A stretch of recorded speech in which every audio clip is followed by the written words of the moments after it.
Orchot Tzaddikim is the path of the justice, the path of the right, the ways of the righteous. It's translated into English, and it's a list of. It's basically a classic in Jewish Musar, and it's a collection of chapters which goes according to different attributes, usually in pairs, positive and negative. And we're about more than halfway through the book, but we've started the chapter on emes, on truth. So he's been discussing, of course, the great value of truth, and that's kind of in distinction to the previous chapter, which was on falsehood.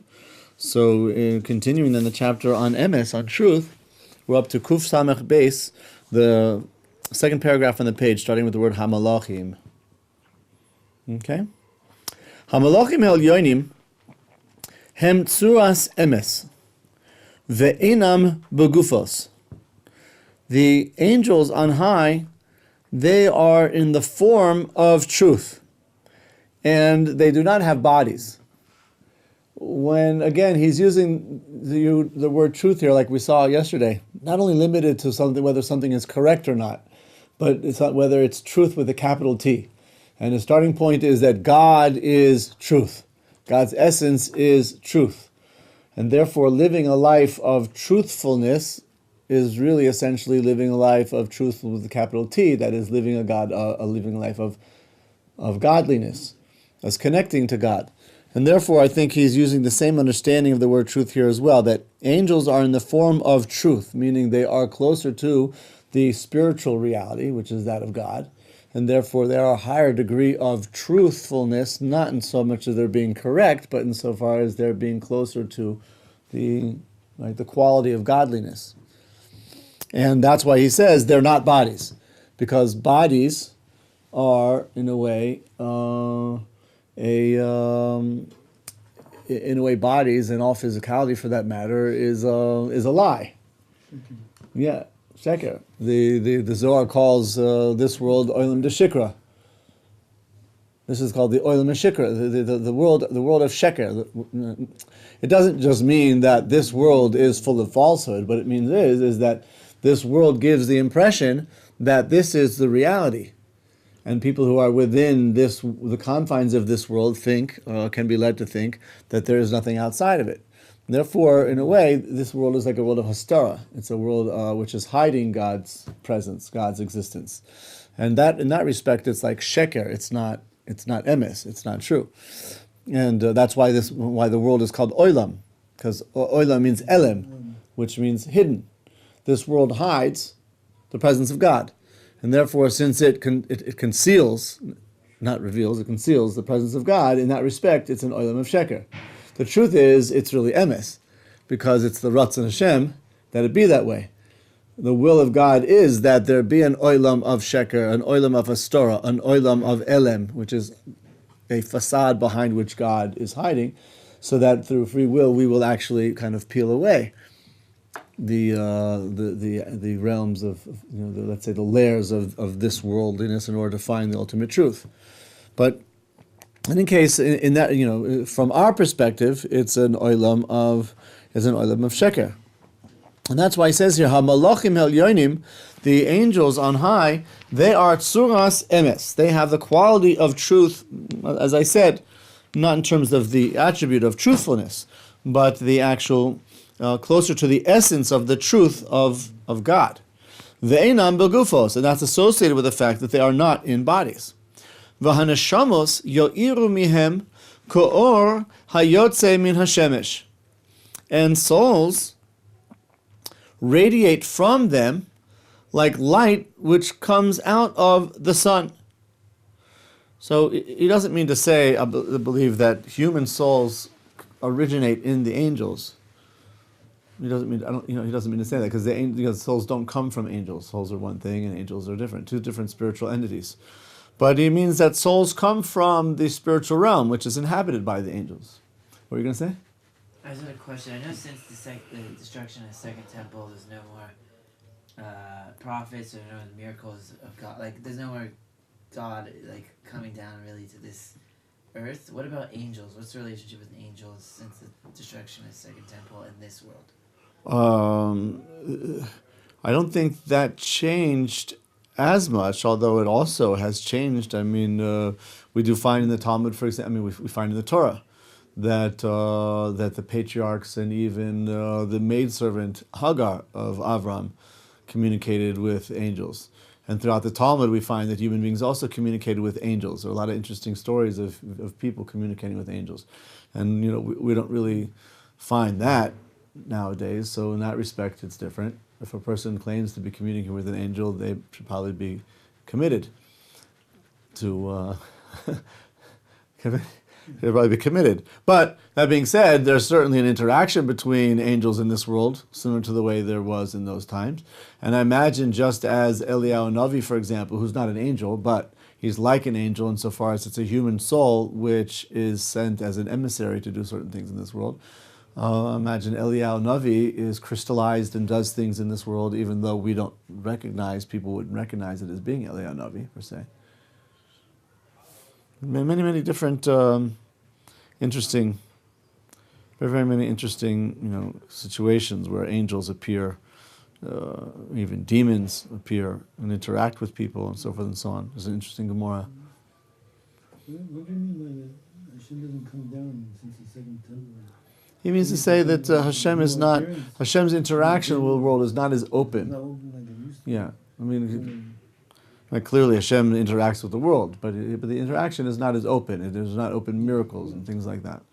So, since that has been hidden even more, since that has been hidden more so since then, has the presence of angels been hidden? And I guess the answer is yes. It has been hidden.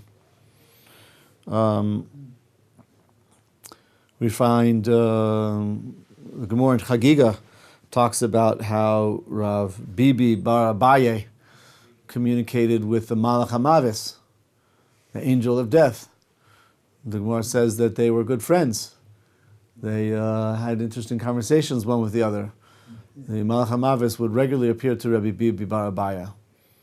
And on one occasion, I think I mentioned it not too long ago, he was telling him how it happened once that the Malach HaMavis sent his messenger to take the life of a certain Miriam, and the messenger came back to the Malach HaMavis with a different Miriam.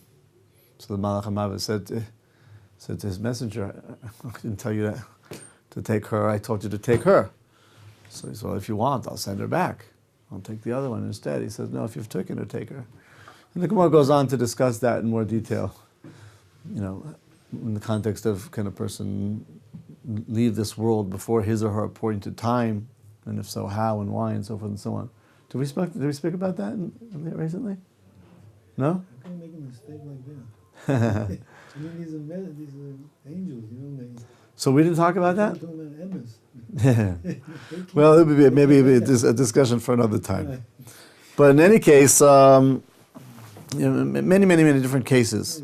The famous Gemara of, I believe it's a Gemara in Tamura, of where Rabbi Shimon Bar Yochai is sent by the Jewish community to intercede with the Romans in order to spare the Jews from a very harsh decree. And on the way, he's confronted with a demon. The demon, Talmalion, asks whether Rabbi Shimon Bar Yochai would like any help with his mission. And Rabbi Shimon Bar Yochai cried. He cried. So the demon was offended. Why, you don't like me? So Rabbi Shimon Bar Yochai said, the maidservant of Abraham, Hagar, she was helped by an angel, right? And I only get a demon. So the demon said, this is what you got, take it or leave it. If you want my help, I'll help you. If not, I'll go. So he had no choice but to enlist the help of this demon. And as it turned out, you familiar with the story? Who sent the demon? Who sent the demon? It was by Hashem. Hashem sent the demon, but he was upset. He said to Hagar, she was aided by an angel, and I get a demon. Anyway, it turns out that the demon suggested a plan When they came to the town where the Roman ruler was, they say, here's where our ways part. You go in through the city gate, I'll go over the wall. You go into the palace of the king, and I'll go into the king's daughter to possess her. When you come and make your plea before the king, direct the conversation to to his daughter. And when the king lets you know that she's a bit out of her head, you suggest that you can do an exorcism. And when you come and do the exorcism, I'll leave. And then when the king is happy about your curing his daughter, he'll rescind the decree. And that's what happened, according to the Gemara. Strange, far out things, right? But in any case, you see here that, these types of things don't happen much nowadays. What are the different natures between angels and demons? Because I've got the concepts that I've encountered in the secular world stuck in my head, and so angels good, demons bad. When I come into learn with Jewish sources, angels mean to humans, demons can be very nice to humans sometimes. That's right. That's true. They're good. They're good angels. They're good angels and bad angels. They're good demons and bad demons. Some demons are called Torah scholars in the Zohar. Many different types of demons. But while I often do talk about these types of topics, we're learning Musar here, so I don't want to go into too much detail about it right now. You guys came to learn Musar, right? What time do you teach them? But just a kind of a straightforward answer is that a malach, that's an angel, is called a malach from the word malacha. Malacha means like an act, like on Shabbos, a malacha, an act, work, job, a task. So a malach is really a encapsulated pocket of energy, of divine will, which is sent to execute that divine will. And therefore, of course, when you think about a malach, we shouldn't be thinking about white-robed winged creatures floating through space. It's really, in essence, a malach is an encapsulated kind of concentrated expression of divine will, and it basically executes God's will. A demon is something else. A demon is a creation. A demon is a creation.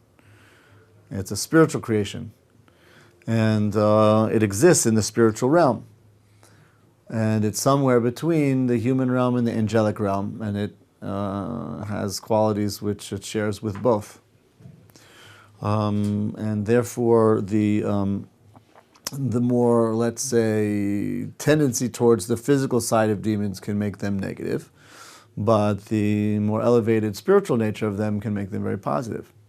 So that's why they have this kind of duality. Demons are called shadim? They have different names, but that's one of them. Okay. Yeah. Different reasons why they're called shadim. But in any case, here we're going back to the neshamos. Yeah, let's focus on the neshamos here. The neshamos, hem begufos, so the souls radiate from the spiritual realm like rays of light from the sun, and they are placed in bodies. Alken enem yodim hanistoros, they do not know the hidden things. Rak me'at ubema'aros alayla, only a little bit, and through the visions of the night, like in a dream. Shein neshamos misaskos b'tzarchei haguf, because souls are not actually engaged in the physical needs of the body.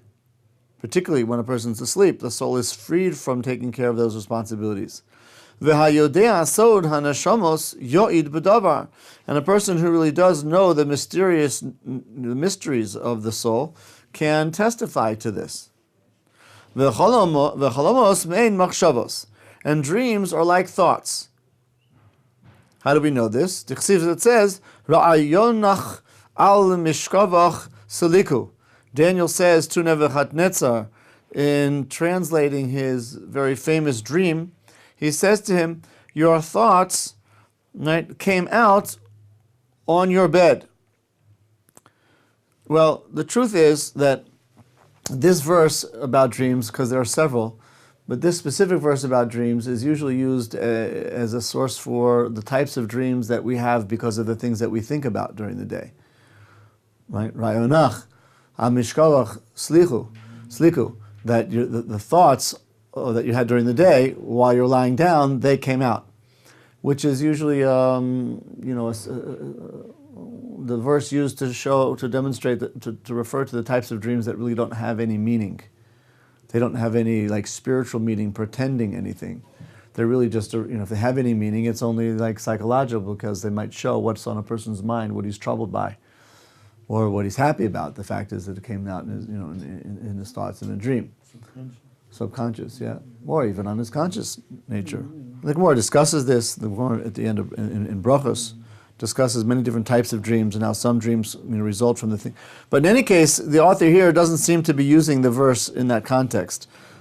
Rather, saying that dreams are like an extended realm of thought. So just like thought can transcend or transport a person beyond himself, so dreams can also transcend or transport a person beyond the normal realm of reality. I think that's the author's point here. And dreams come about through angels that accompany a person. Now, this is certainly true, but again, in other sources that talk about dreams, this is viewed as a different type of a dream. That there's a type of dream that results from what we think about during the day, and there's a type of dream that results from the interaction that the soul has with an angel.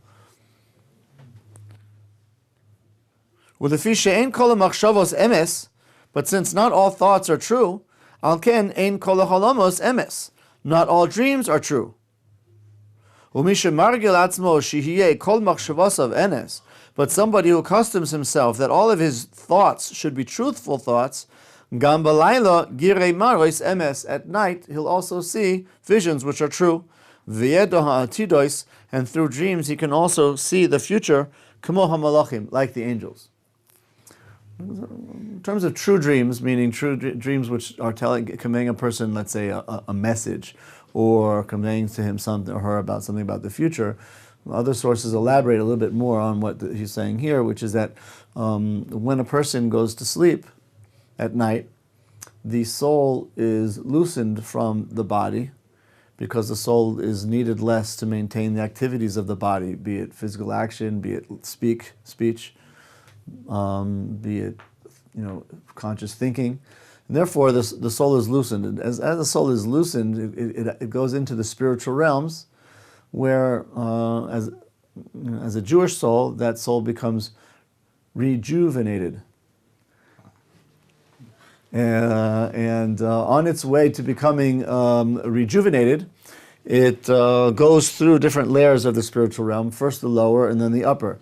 The lower realm is occupied by lower spiritual beings, like the demons we were talking about before. The upper spiritual realm is occupied more by angels. And as the soul makes this elevation, it has interaction with the spiritual forces in the realm through which it's traveling. And therefore, the beginning part of night, where the soul is still in a lower state, it's going to have more interaction with demons, and the demons are many of which are false, could lead a person to false dreams. Okay, these are not nonsensical dreams, which would be the dreams that are caused by what we think about during the day. When we say nonsensical, it means that there's no spiritual message behind them. They're just coming from what a person's thoughts are. There are spiritual dreams, negative ones, which are caused by the soul's interaction with demons. And that experience is kind of transmitted through the soul down into the body where the soul is attached. That's the brain, the mind, giving images that are a reflection of the soul's interaction with those demons in that realm. And that could be the result in all types of strange dreams, unsettling dreams and things like that. Because by and large, demons are not particularly interested in our well-being, although there are good ones. Generally speaking, they're not particularly interested in our well-being. When a soul is elevated even further, it has interactions with angels, perhaps even angels of prophecy, which would then convey those messages that cascade down ultimately into the mind and give a person an image and a dream of something of true meaning. Right? It could be revealing to him the answer to a question that he's had in Tosfos for 2 days, trying to understand what it means. And all of a sudden, he's given an interaction with an angel, which gives him the answer. Problem is, usually when that happens, you wake up and you're like, I don't remember what the answer was. What? Yeah. Or it might be, like I said, some inkling about the future, or something about someone else, or whatever the case may be. And that's what he says here.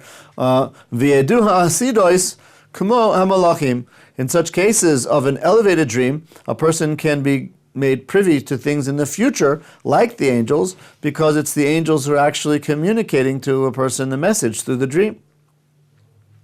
The main point here is, even though he's gone a little mystical on us, more so than I ever remember doing in any part of the book, still the main thrust of what he's saying is that the more consistently truthful a person is when he's awake, the more truthful of an experience he'll have when he sleeps. What's that truthful experience? The interaction with the spiritual realm in a positive way. Furthermore, he says, "V'hamidaber emes ein ma'ala kamoha." A person who speaks truth, nothing is greater than this. What he's saying is, a person who accustoms himself to being truthful, embodies truthfulness, and therefore he's going to be much more harmoniously in tune with the spiritual realm, which is the realm of truth, and it will resonate within him like a tuning fork resonates with a note. He's in tune, so he's vibrating with that realm properly. He's going to harmonize with it. He's going to sync with it. Unlike other people who are false, who are immersed in perversion during the day, so at night when they sleep, they're going to be taking with them all types of baggage, all types of tension, all types of noise, which is going to prevent the person from having true, quote unquote, with a capital T, true sleep.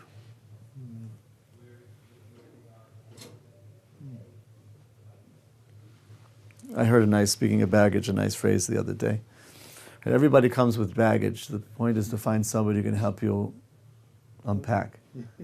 Anyway, v'hamidaber emes ein ma'ala kemoha. V'chen ksiv, and furthermore it says, Rosh devarcha emes. Like your inception, the main thrust of what you say, God, of your words, of your message, is truth. V'ne'emar, and it says, Umidvar sheker tirchak. From a matter of falsehood you shall distance yourself. Gam harimizois shalodom yu emes. Even things that a person hints should also be truthful. Ki schar ha'emes gadol mi'od. The reward for being truthful is very great. Lechen yargel atzmoi lelech be'emes. Therefore a person should accustom himself to being truthful. V'yilmad Torah v'yeda ha'emes. And one major way of doing this is by learning Torah, because the Torah is emes. So if he learns Torah, and the Torah is emes, so he'll be acquiring emes. Sheyuchol la'asos ha'mitzvos al amitoson, so he can truly do the mitzvos, ukehilchoson, according to the halachas. Ule'olam yodei al emes, and he should always be willing to admit to the truth. Like we spoke yesterday, a person can be in a situation of a havrusa, where they're being oisek b'Torahs Hashem, which is Torah's emes. And he has a particular mahalach, a particular approach to understanding the Gemara, to understand Rashi, or to understand Tosfos. And as he's discussing with his Rusa, it becomes slowly clear to him that it's really not as watertight as he thought. He really can't be as enthusiastic about convincing his Avrusa about this point as he was originally. But at this point, he's invested so much time and energy into promoting this view that it's very hard for him to back down. So he says to himself, you know what? It could be that I'm not right. It could be that my Havrusa is right. But I've invested so much in this right now, that I have to, I can't lose face and admit it. So I'm going to keep arguing the point.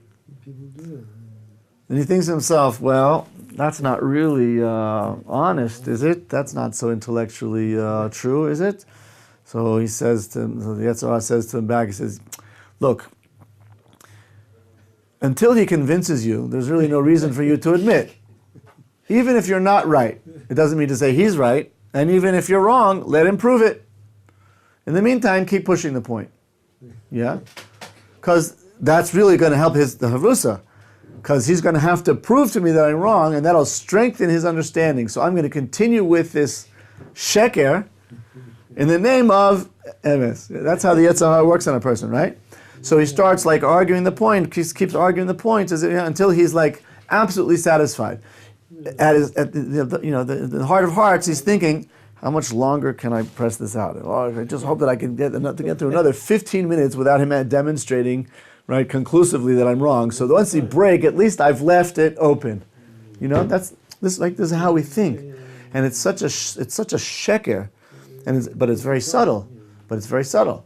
And another thing that comes to his mind is, you know what? In the end of the day, really, such an important part of learning Torah is arguing it out and thinking out from so many different perspectives. And anyway, we know that the Chazal say that Shivim Panim the Torah, there are 70 facets to the Torah, so maybe this is one of them. Even it's not a particularly strong facet, but maybe this is one of them, and he'll certainly benefit from hearing it. And anyway, we're engaged in the whole process of discussion and argument. Isn't that what it's all about?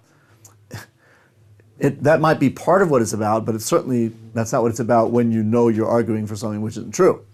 But we subtly deceive ourselves into wasting our time and others by arguing points in Tosafos which we know is not really true, but it's hard for us to back down.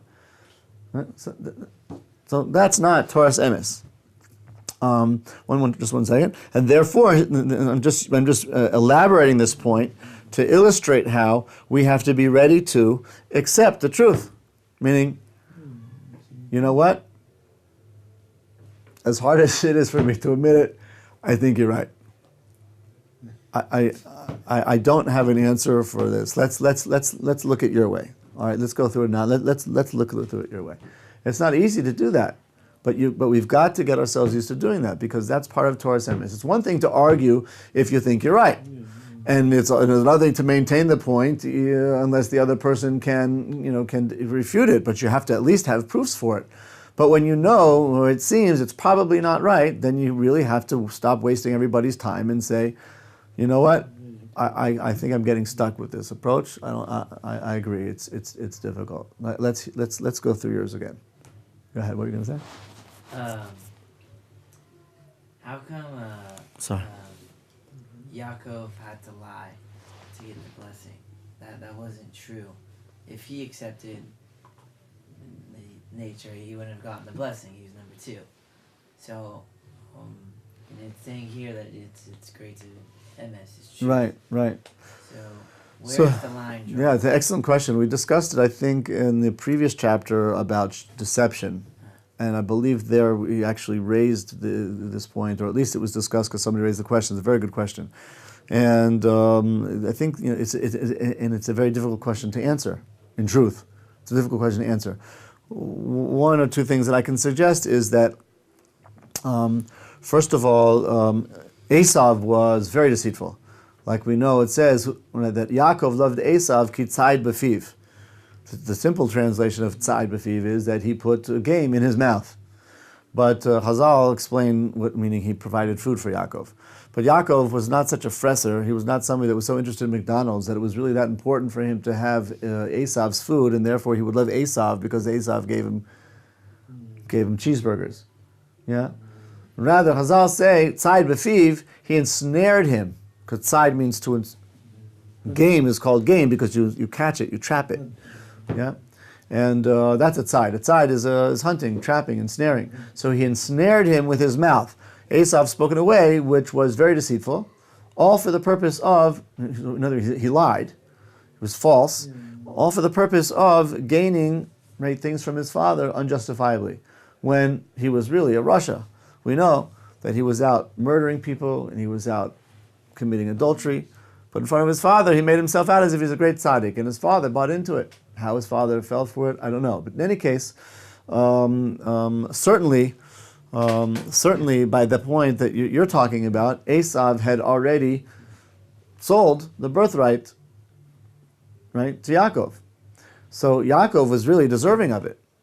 And Esau was trying to take it away, even though he had rightly passed over. And he was using deceit to do so. So that was a scenario where Rivka intervened, because Yaakov did not want to go along with this falsehood. Rivka intervened, and she said, I assure you that what I'm suggesting to you is truth. It's not falsehood. It's truth. Why is it truth? Because this is a person who is imbued with deceit, trying to use deceit to undo something which is rightfully yours. And in such a scenario, when you have no other recourse, you're allowed to use deceit to what's the word I'm looking for?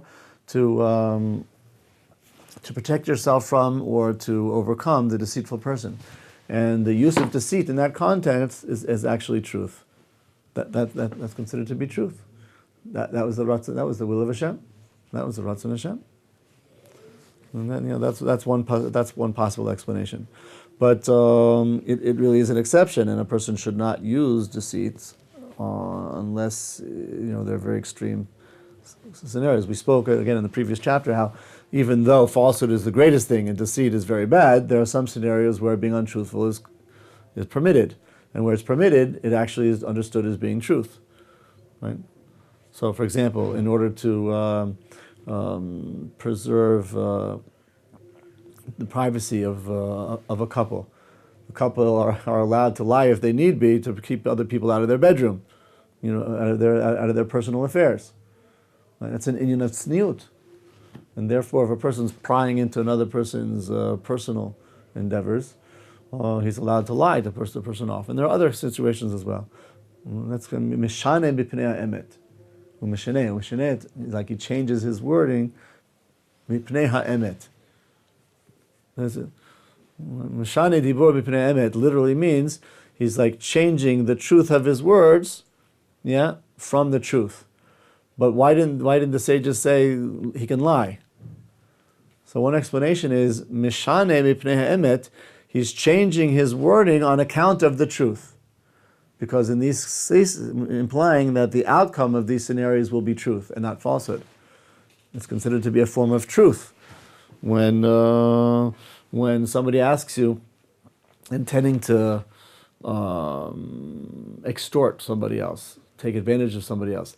Hey, does that guy have money? Is he generous? If I go to his house, I'm going to get a lot of great hospitality. And the person's really intending, like I said, just to take advantage of that other person or to protect that other person. You say,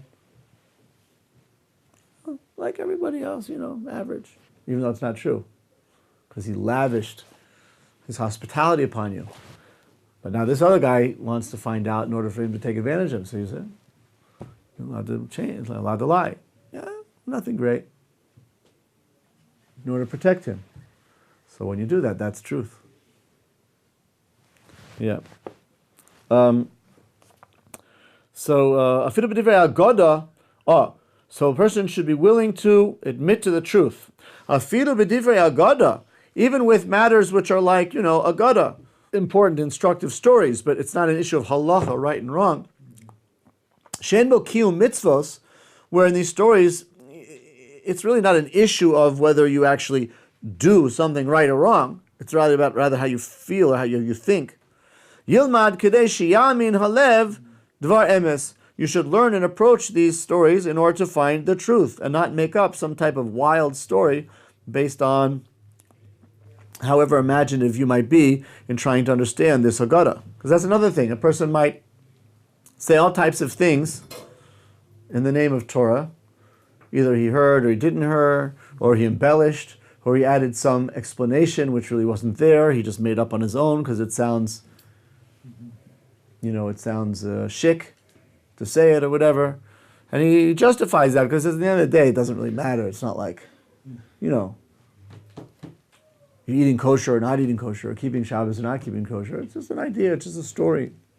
It's not true. To be very truthful in your approach to learning Torah.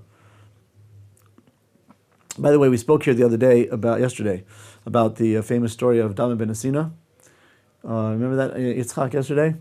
You guys had learned it in the first parak of Kedushin.